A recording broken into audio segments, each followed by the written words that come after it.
Welcome back to the Budget Gamer channel. Today we're going to be taking a look at a really interesting indie called Behind the Screen. Behind the Screen was an indie that I was really excited to play because I thought that the interesting visuals and the really bizarre description of the game would have lent itself to a very unique gaming experience. And though I definitely wasn't wrong about that fact, it wasn't exactly what I was expecting. Set in 1970s Taiwan, you're introduced immediately to a VHS-style news report of a young boy who's been accused of patricide. This establishes the overall game scenario and lets us know that we're playing back through the character's life in retrospection. Working back through his friendships and misdeeds through his somewhat disenfranchised youth, we hope to uncover exactly how it got to this point. The gameplay in Behind the Screen consists mostly of 3 chapters. The initial chapter being some light puzzle work and stealthy maneuvers through kindergarten, the second chapter being the middle school experience where our main character gets to relive his experiences being bullied as he fought for justice, and the third chapter being the high school experience where the main character takes life into his own hands and begins to fight back against the oppressive situation that he's in, eventually engaging in combat with his own father.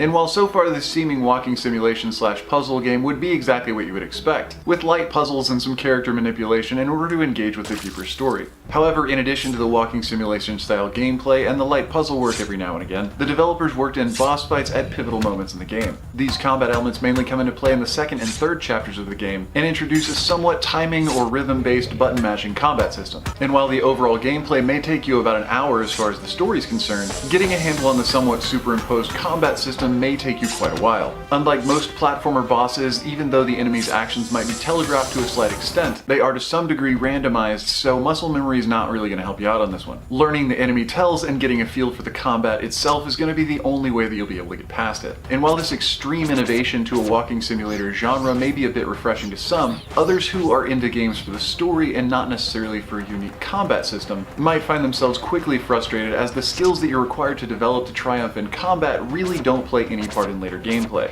This is most apparently evident when entering the last chapter of the game, when the complete combat system shifts from rhythmic button mashing to a timing-based combat system where you have to stop a marker at a specific point on a sliding rule. But besides the slightly abrupt combat interruptions to the ever-unfolding story, the story itself is something that players need to be aware of. Though the visuals to the game are absolutely beautiful and their childlike appeal is very present, especially in the trailer footage, this is not a game for children. If the overall theme of a son murdering his father didn't give it away, violence, infidelity, and alcohol abuse are all central themes of the game. After all, the overall theme of the game is that a murderer on trial for killing his father is reflecting through his previous childhood in order to see what drove him to this point. So we should expect some pretty screwed up things. However, paying strict attention to the story and the dialogue within the game does lead us to yet another point. The translation for Behind the Screen were obviously done in-house by the game's developers, and likely not sent off to a professional translation company. At many pivotal points in the game, especially in the final closing dialogue, which exists between the main character's subconscious and conscious minds, grammatical and spelling errors become readily apparent and only work to pull the player out of the immersive experience they've been building the entire time.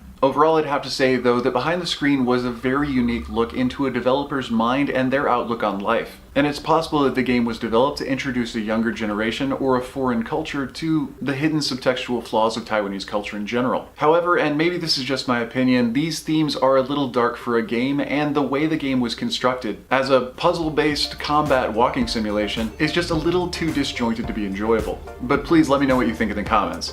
Anyway, that about wraps up the review of Behind the Screen on the Switch eShop. So if you enjoyed the review or found it helpful, feel free to throw me a like or a comment to show your support, and don't forget to click that little bell icon when you subscribe to stay updated with the latest content. New and unique indies are coming out almost every day, so there's always going to be something new to find right here. But anyway, this has been Budget Gamer, so as always, thanks for watching.